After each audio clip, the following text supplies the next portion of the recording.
अस्सलाम वालेकुम, आप देख रहे हैं के न्यूज़ HD। मैं हूं हारिस अली शाह गिलानी। चलते हैं आज की अहम खबरों की तरफ।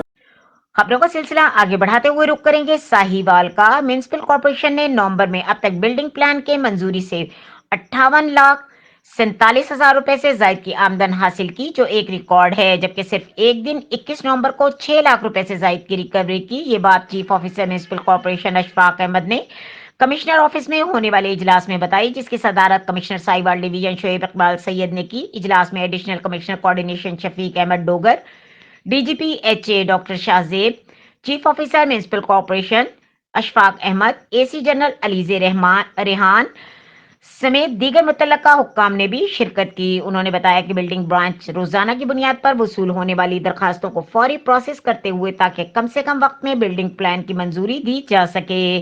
कमिश्नर शोएब इकबाल सैयद ने बिल्डिंग ब्रांच की कारकर्दगी को सराहा और MO मोहम्मद सलीम को हिदायत की कि वो कन्वर्सेशन फीस अदा न करने वालों के खिलाफ जारी कार्रवाइयों पर तेजी कर दें। मजीद खबरों और अपडेट्स के लिए हमारे साथ रहिएगा। तब तक के लिए अपना ख्याल रखिएगा। अल्लाह हाफिज।